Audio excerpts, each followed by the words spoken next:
Tengan buen día, doctor y compañeros. Nosotros somos el subgrupo número 2 y en esta oportunidad vamos a hablar acerca del laboratorio 10, que tiene por tema aparato reproductor femenino. Los integrantes somos Gómez Argueta Kevin Raúl, Gómez Rodríguez Jonathan Ricardo, Juan Dique Chévez Dayana Marisol y Hernández Reyes Ricardo de Jesús. También está mi persona, Martínez García Caterina Tatiana. Bien, vamos a iniciar hablando acerca del aparato reproductor femenino, que está contenido principalmente en la cavidad pélvica y en el perineo. En el embarazo, el útero se expande hacia el abdomen y los componentes principales del aparato reproductor femenino son, como los podemos observar acá, los ovarios, las tubas uterinas, el útero, la vagina y la vulva. También hay dos glándulas accesorias que son las vestibulares mayores y las menores o parauretrales. Ahora hablemos de los órganos internos del aparato reproductor femenino. Nos vamos a observar acá que tenemos nuevamente los ovarios. Y está acá también. Tenemos las tubas uterinas o trompas de falopio. Las podemos ver acá. También tenemos lo que es el útero. Está acá. Y la vagina. Ahora hablemos específicamente de los ovarios. Los ovarios, como observamos acá, son órganos pares que son de color grisáceo y que además tienen forma de almendra. Miden aproximadamente 3 centímetros de largo, 2 centímetros de ancho y 1 centímetro de grosor. Además de eso, pesan de 2 a 3.5 gramos. Están situados en una depresión, como lo podemos observar acá, poco profunda, denominada fosa ovárica, en la pared lateral de la pelvis a nivel de las espinas ilíacas anterosuperiores. Y están suspendidos por el mesovario, que procede de la hoja posterior del ligamento ancho del útero. Y sus límites serían, tenemos acá, de la fosa ovárica, serían anteriormente los vasos ilíacos externos, anteriormente sería la arteria umbilical u obliterada, que en el adulto nosotros lo vamos a conocer como ligamento umbilical medial, y lo podemos observar acá, que es el pliegue y el ligamento umbilical medial, que sería la porción fibrosa de la arteria umbilical obliterada. También tenemos posteriormente lo que sería el uréter y la arteria hipogástrica. Ahora, acá a los ovarios, de las partes que se le describen al ovario serían dos extremos, que sería el tubárico, acá lo podemos observar, o polo superior, y uterino o polo inferior. También posee dos caras, que serían la externa o lateral, que la podemos observar acá, y la interna o medial. Además de eso, también posee dos bordes, que serían el mesovárico, que sería el fijo o anterior, que lo podemos observar acá, y el posterior o libre. También es importante destacar que los ovarios son las gónadas femeninas donde se desarrollan los ovocitos, es decir, es el lugar de la producción de óvulos. Además, son glándulas con una función endocrina, ya que producen hormonas reproductoras a partir de la pubertad. Mi nombre es Jonathan Gómez y hoy les hablaré acerca de las trompas de falopio y del útero. Comenzaré hablándoles acerca de las trompas de falopio. Como podemos ver en la lámina, hay dos estructuras tubulares que sobresalen. Estas miden aproximadamente 10 centímetros y son las denominadas trompas de falopio o también llamadas trompas uterinas. Se están dispuestas transversalmente en la cavidad pélvica a ambos lados del útero. Como podemos ver, este es el útero y está a ambos lados y se extienden desde cada lado del extremo superior del cuerpo del útero hacia la pared lateral de la pelvis, encerradas dentro de las porciones del mesosalpinx, y terminan lateralmente y superior a los ovarios. Como podemos observar, las porciones de las trompas de falopio están dadas por una parte uterina, intersticial o intramural. Se encuentran en el espesor de la pared del útero. También está lo que es el istmo, que es la porción más angosta entre la ampolla y el cuerpo del útero. Como consiguiente tenemos lo que es la ampolla, que como podemos ver es la parte más larga y ancha. Esa parte representa más de la mitad de la longitud total de la trompa. El infundíbulo o pabellón, que es la parte final, podemos ver que tiene una forma como de embudo. En su base se localiza el orificio abdominal que comunica la tuba uterina con la cavidad peritoneal. Como podemos ver, en el borde o circunferencia presentan de 10 a 15 franjas o fimbrias, que estas son prolongaciones irregulares delgadas que se proyectan desde los bordes del pabellón. Como podemos observar, una de estas es más larga que las demás. Esta es la denominada fimbria ovárica. Esta está adherida generalmente al polo tubárico del ovario. Muy bien, en la siguiente lámina podemos observar, hablar un poco acerca del útero. Como podemos observar, esta es la parte del útero y esta lámina más que todo lo usaré para delimitarlos. Como sabemos, el útero es un órgano muscular hueco, impar y de pared gruesa. Está situado en la línea media entre la vejiga y el recto, destinado a permitir la implantación y desarrollo del blastocito, así como la expulsión del feto a término. El útero varía en forma, tamaño, localización y estructura, y estas variaciones dependen de la edad y de otras circunstancias como el embarazo, porque como sabemos el útero se expande en sentido superior y dentro del abdomen. El útero mide aproximadamente 7.5 centímetros de largo, 5 centímetros de ancho en su parte superior y 2.75 centímetros de espesor, y pesa aproximadamente 30 a 40 gramos. Está localizada en el centro de la cavidad pélvica, en el plano medio. Está cubierto por peritoneo visceral que lo separa de las asas intestinales y el colon sigmoideo. El cuerpo del útero se arquea hacia adelante en su posición con el istmo sobre la cara superior de la vejiga. Como podemos observar en el corte, el útero está en una posición superior a la vagina, anterior al recto y posterior y superior a la vejiga. Las porciones del cuerpo del útero, el cuerpo es 2/3 de su tamaño total y el cuello es una parte más pequeña.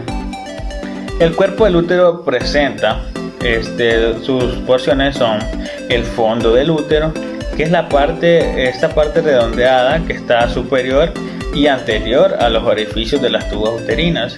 También posee dos bordes, uno izquierdo y otro derecho, dos caras, una anterior y una posterior, que en el corte no se pueden visualizar bien, pero en la primera lámina se pueden observar. Por ejemplo, acá podemos ver lo que es la cara anterior. También tiene lo que es la cavidad uterina, que es de forma triangular, donde se abren las trompas o tubas uterinas. Como podemos observar, esta cavidad se continúa con el cuello mediante el canal endocervical. También está el istmo del útero, que es la parte más estrecha. Está localizada entre el cuerpo y el cuello y mide aproximadamente 1 centímetro. En la gestación a este istmo del útero se le denomina o se le llama segmento uterino inferior. También tenemos lo que es el cuello del útero, que es la parte más inferior y menos móvil del útero y tiene la forma de un cilindro corto, como podemos ver, ancho, que posee un conducto central estrecho. El cuello se divide en dos partes, una parte supravaginal que está situado entre la vejiga y el fondo del saco del recto uterino. Y también tenemos la otra parte, que es la parte vaginal, que esta parte presenta el orificio externo del útero, también denominado orificio cervical externo. Este orificio se proyecta hacia la parte superior de la cara anterior de la vagina. También tenemos la cavidad del útero y de la vagina forman juntas el conducto o canal del parto, atrás del cual pasa el feto cuando termina la gestación. Tengan un buen día, compañeros y doctor Cabrera. Mi nombre es Diana Marisol Guaniquet Chévez y continuando con el desarrollo del laboratorio número 10, aparato reproductor femenino, a mí me corresponde hablarles un poco sobre lo que es la vagina. Les abordaremos lo que son sus límites, paredes, relación, y más adelante les hablaré un poco sobre la irrigación e inervación y las relaciones de esta con el peritoneo. Muy bien, tenemos lo que es la vagina. Decimos que la vagina es un tubo músculo membranoso que ocupa el espacio comprendido entre lo que es el cuello uterino, que el cuello uterino lo podemos ubicar por acá, entre el cuello uterino hacia el vestíbulo vaginal. Este órgano femenino es el órgano femenino de la cópula. Entre sus funciones estarían, por ejemplo, sirve como un conducto para el flujo de la menstruación. Todo el endometrio que se desprende durante el ciclo menstrual sale por ahí, por la vagina. También forma parte inferior del canal del parto y asimismo recibe al pene y a la eyaculación durante el coito. Por eso dice que es el órgano femenino de la cópula. Eso es lo que significa.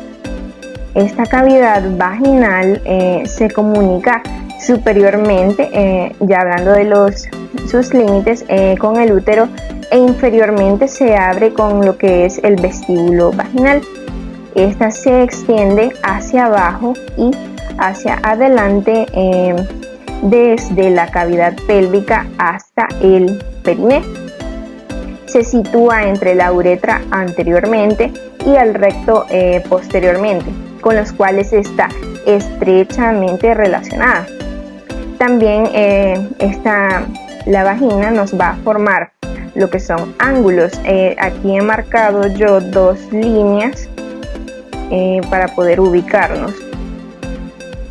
Entonces nos va a formar ángulos. Por ejemplo, se forma un ángulo de 90 grados, como sabemos, ¿verdad? Se va a formar un ángulo de 90 grados con respecto al eje uterino. Y también tenemos sus relaciones. Entre sus relaciones podemos mencionar una dorsal, que sería entre el recto y el conducto anal, y una relación ventral, que sería la vejiga urinaria y la uretra.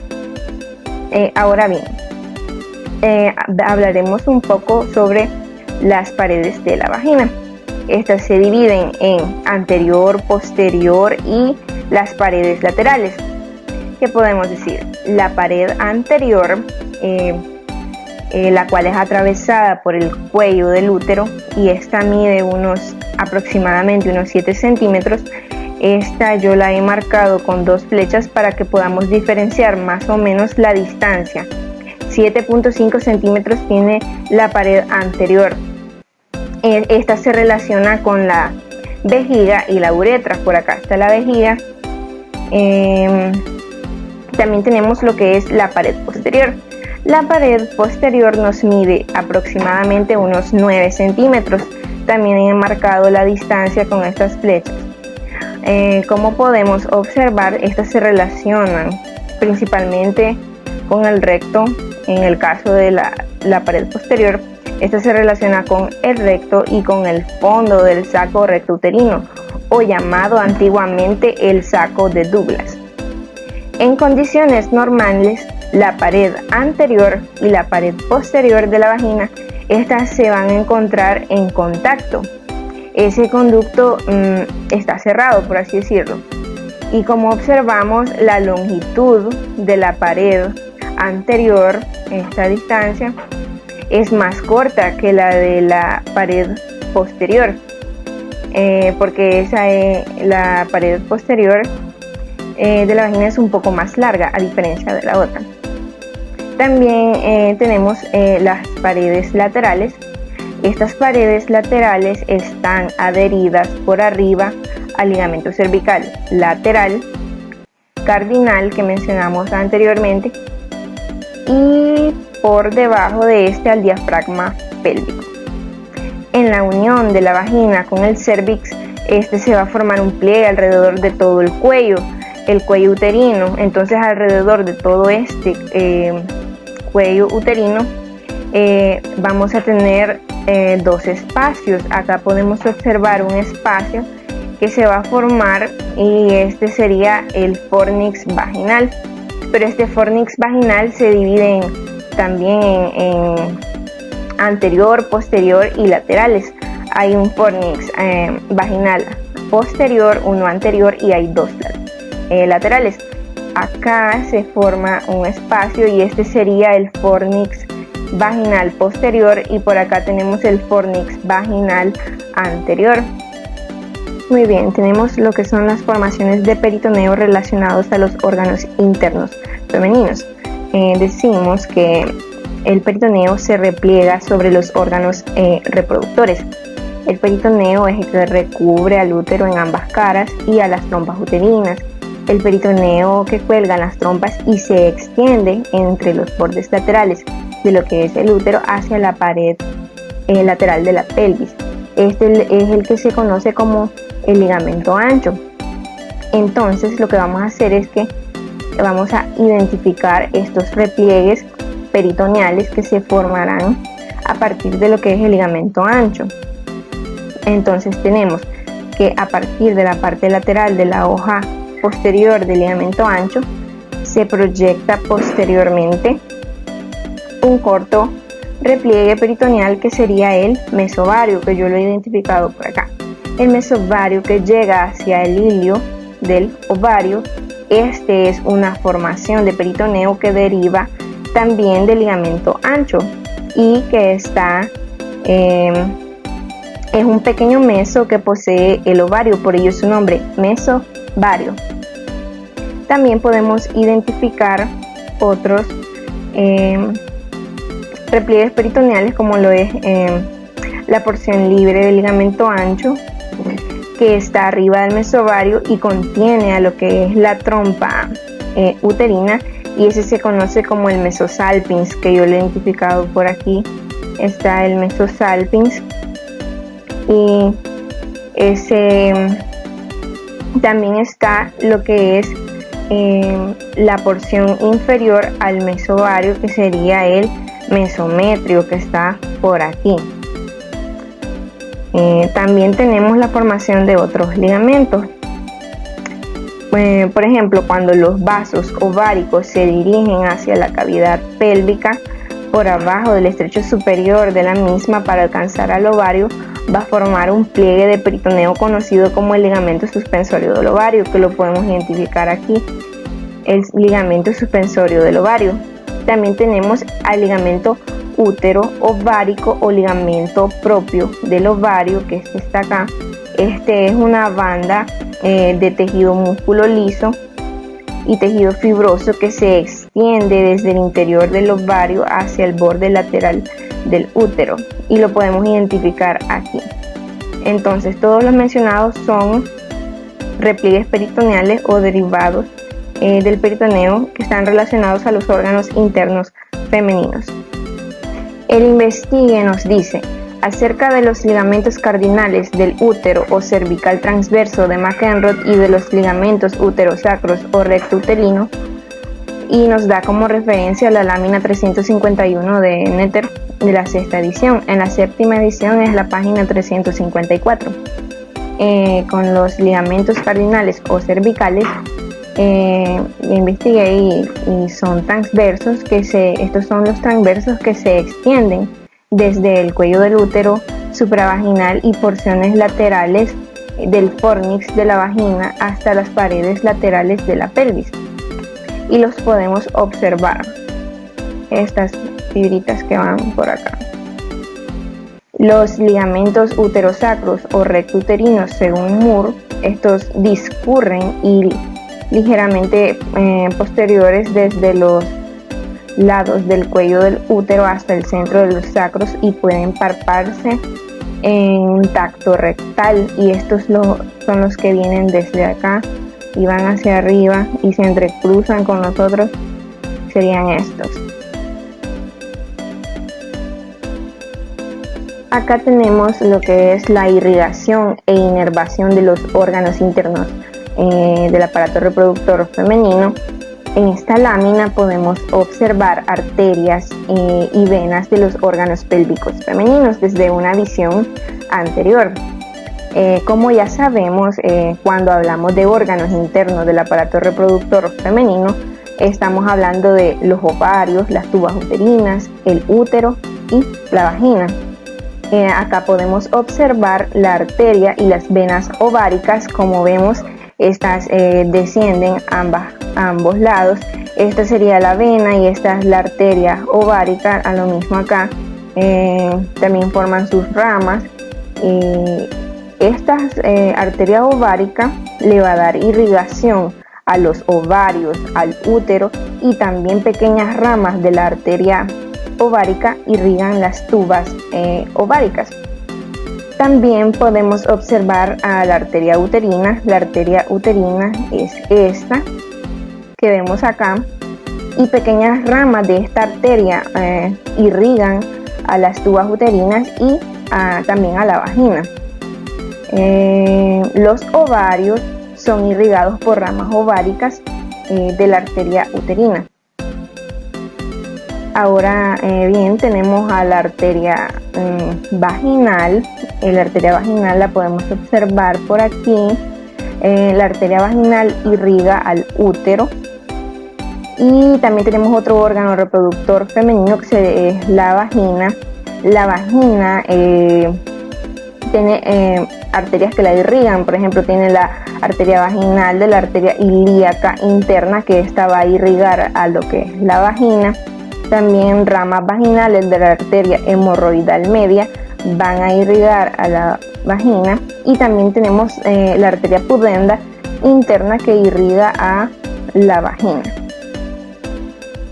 Y para finalizar tenemos lo que es la inervación de los órganos del aparato reproductor femenino.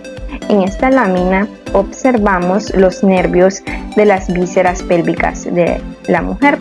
Tenemos aquí diferentes plexos. Recordemos que un plexo es una unión, una red, un entramado. En este caso es una red de nervios.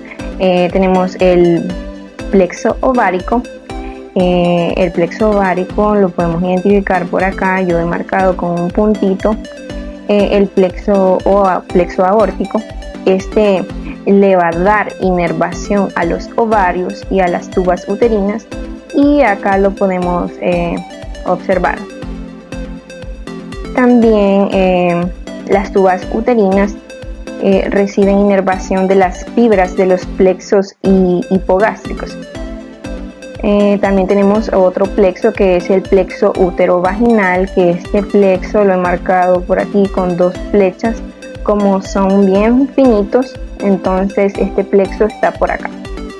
Este plexo útero-vaginal, como lo podemos observar, este le va a dar inervación al útero, que es de este plexo útero-vaginal, es una extensión del plexo hipogástrico inferior, que el plexo hipogástrico inferior lo he marcado por aquí con estas dos flechas. Por acá está el plexo hipogástrico inferior. Entonces el plexo útero vaginal sería una extensión de este. En el caso de lo que es la vagina, esta recibe inervación de los 2/3 superiores del plexo útero-vaginal. Entonces la vagina va a recibir inervación de 2/3 superiores de este. Y también la vagina va a recibir una inervación de 1/3 inferior del nervio pudendo. el nervio pudendo lo he señalado con esta flecha.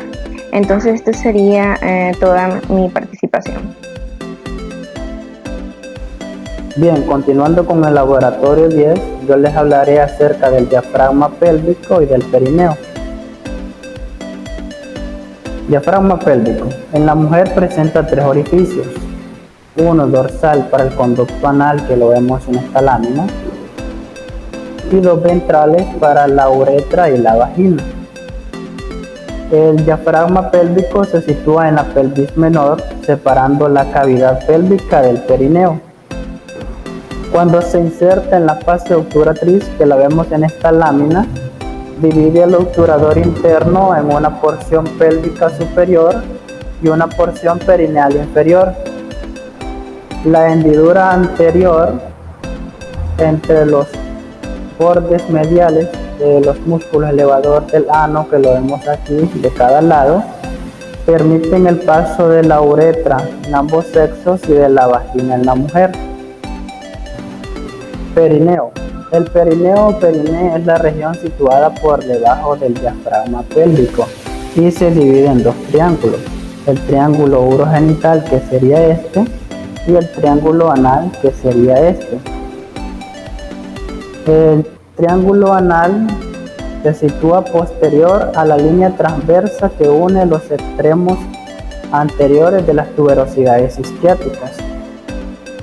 Y sus principales estructuras son el conducto anal y su orificio, el ano, que están situadas centralmente y rodeadas por grasa estioanal, que la vemos acá.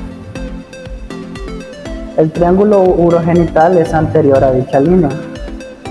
A diferencia del triángulo anal, que es abierto, el triángulo urogenital está cerrado por la membrana perineal, que la podemos ver acá. También la podemos visualizar mejor en esta lámina.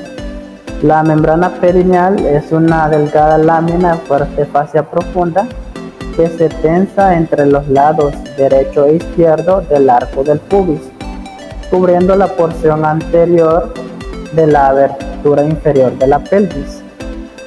Así, la membrana perineal cubre el espacio anterior en el diafragma pélvico.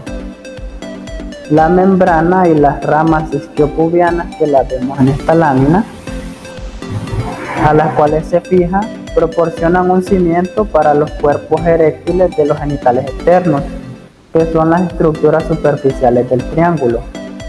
El perineo o perinee hace referencia a un compartimiento superficial que está limitado por la abertura inferior de la pelvis, separado de la cavidad pélvica por la fascia que cubre la cara inferior del diafragma pélvico, formado por los músculos elevador del ano y coxígeo. En su posición anatómica, el perineo es una región estrecha entre las porciones proximales de los muslos.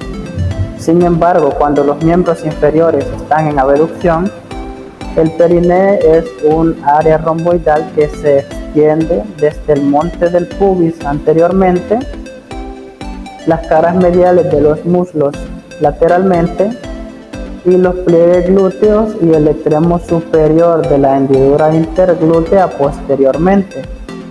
Las estructuras osteofibrosas que forman los límites del perineo son la sínfisis del pubis anteriormente, las ramas isquiopubianas anterolateralmente, las tuberosidades isquiáticas lateralmente, los ligamentos sacrotuberosos posterolateralmente y las partes más inferiores del sacro y el coxis posteriormente.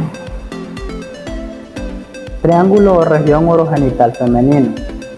La región urogenital del perineo femenino contiene el orificio uretral, que lo podemos ver en esta lámina, y los órganos genitales externos, que lo podemos ver en las 2 láminas. Los genitales externos femeninos comprenden el monte del pubis, los labios mayores o labios pudendos mayores, que encierran la hendidura vulvar, los labios menores, que encierran el vestíbulo de la vagina, el clítoris los bulbos del vestíbulo y las glándulas vestibulares mayores y menores. El término vulva hace referencia a todas estas partes o estructuras y puede actuar como tejido sensitivo y eréctil en la excitación sexual y el coito, dirigir el flujo de la orina y evitar la entrada de materiales extraños al tracto urogenital. Con esto termino mi participación y muchas gracias. Hola, espero todos se encuentren muy bien. Mi nombre es Ricardo de Jesús Hernández Reyes y hoy les voy a hablar con mucho gusto sobre los órganos genitales externos femeninos y la uretra femenina, que pues es parte del laboratorio número 10. Empecemos. Ok, esta lámina nos va a mostrar los órganos genitales externos femeninos. Aquí vamos a poder observar el espacio perineo femenino y acá tenemos también los órganos externos femeninos, pero más a profundidad. Ok, primero nosotros debemos de saber que a los órganos genitales externos femeninos en su conjunto se les denomina con el término de vulva. Estos son, de primero tenemos a el monte del pubis o el monte de Venus, el cual pues es una elevación de piel en forma redondeada que se encuentra por delante de la sínfisis del pubis, que la podemos observar acá. Esta pues está formada por la presencia de una capa gruesa de tejido adiposo superficial, que lo podemos observar acá. Y un dato importante de él es que la piel que lo reviste se cubre de pelos durante la pubertad. Ok, luego vamos a tener a los labios mayores, que los labios mayores van a ser pliegues cutáneos longitudinales prominentes que van a tener dos caras. Una cara externa que va a estar pigmentada y que va a estar pues cubierta por pelos que van a ser fuertes y rígidos, y una cara interna que va a ser lisa y que pues va a tener abundancia de glándulas sebáceas. Este se va a extender hacia atrás y hacia abajo del monte del pubis y pues va a converger en la cara anterior en un punto denominado la comisura anterior de los labios mayores, y pues en la parte posterior también se va a comunicar a partir de unas crestas de piel denominada la comisura posterior de los labios mayores.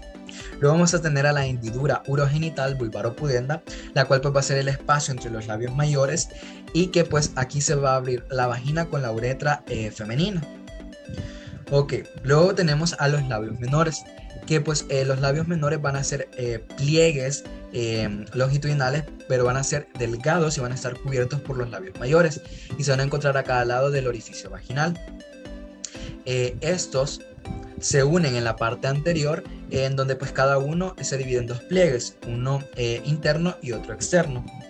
El pliegue interno se une por debajo del clítoris para formar al frenillo del clítoris, y los externos se unen pues con el del otro lado en la parte superior al clítoris para formar el prepucio del clítoris. Entre el prepucio y frenillo del clítoris vamos a tener a el glande del clítoris, que es esta estructura que estoy señalando. Ok, asimismo los labios menores están unidos en la parte posterior pues por un pliegue transversal de piel que se va a denominar el frenillo de los labios menores de la vulva u horquilla vulvar. Ok, asimismo nosotros vamos a tener al vestíbulo, que el vestíbulo va a ser la región comprendida entre los labios menores, en cuya parte posterior pues se abre el orificio vaginal, el cual puede estar en ocasiones cubierto a totalidad o en partes por pues un pliegue de membrana mucosa denominado himen. En las mujeres que tienen pues vida sexual activa, muchas veces es frecuente encontrar partes del himen desgarrado, los cuales se le van a denominar carúnculas mirtiformes o himenales. Ok, asimismo en el vestíbulo nosotros vamos a localizar a el orificio uretral, el cual pues va a ser una pequeña abertura semejante a una hendidura en la pared del vestíbulo. De igual forma, en el vestíbulo se pueden observar a cada lado del orificio vaginal muchas veces estos pequeños orificios de desembocadura de la glándula vestibular mayor o de Bartholin, que es la que pues podemos observar en esa pequeñita en amarillo, y acá, que es pues la glándula de Bartholin o la glándula vestibular mayor. Ok, asimismo aquí vamos a poder observar a los bulbos vesibulares, los cuales pues van a ser masas de tejido eréctil que se van a encontrar a cada lado del orificio vaginal. Estos pues van a estar cubiertos por el músculo bulbocavernoso, que es ese que se localiza acá, por lo que de ese lado no lo vamos a poder visualizar. Van a existir bandas de tejido eréctil que van a conectar los extremos anteriores de los bulbos vesibulares a el glande del clítoris. Asimismo, aquí vamos a encontrar a las glándulas vesiculares mayores, las cuales pues van a ser cuerpos pequeños redondeados u ovoides, los cuales pues se van a localizar atrás de los bulbos vesiculares o pues cubiertos por la parte posterior. Su función es secretar moco que va a lubricar el extremo inferior de la vagina. Luego aquí vamos a tener también a el clítoris. Va a ser el homólogo del pene. Va a estar formado por tejido eréctil, es decir, los cuerpos cavernosos, y también va a tener el glande del clítoris, es decir, va a tener una raíz y va a tener un cuerpo. Ese lo vamos a localizar detrás de la comisura anterior de los labios mayores y va a estar cubierto o oculto en su mayor parte por los labios menores. Es decir, que ese no va a ser atravesado por la uretra. Acá lo podemos observar también, igual, ¿verdad?, a los bulbos vesiculares y a la glándula vesicular mayor o de Bartholin, ¿verdad? Y aquí está el orificio vaginal. Asimismo, debemos de saber que existe un triángulo urogenital femenino, el cual está conformado o limitado por las siguientes estructuras. De primero tenemos el músculo transverso superficial del perineo, el cual pues va a ser par y su tamaño y grado de desarrollo es muy variable. Este se va a originar de la cara interna de la parte anterior de la tuberosidad isquiática y se va a insertar en el tendón central del perineo, en donde se va a fusionar con el músculo esfínter externo del ano y el músculo bulbocavernoso. Asimismo, aquí nosotros vamos a encontrar a los músculos isquiocavernosos, que son estos dos, que son más pequeños que en los del varón. Estos se van a originar de la rama isquiopubiana cerca de la tuberosidad isquiática y van a cubrir a la raíz del cuerpo cavernoso del clítoris en el cual se inserta. Asimismo vamos a encontrar aquí el músculo bulbocavernoso, el cual pues es homólogo al del varón, solo que aquí está dividido en dos mitades por la vagina y se va a encontrar a cada lado del vestíbulo, cubriendo la cara externa de los bulbos vestibulares. Este se va a originar del tendón central del perineo y anteriormente pues sus dos mitades van a converger para insertarse en las caras laterales del clítoris.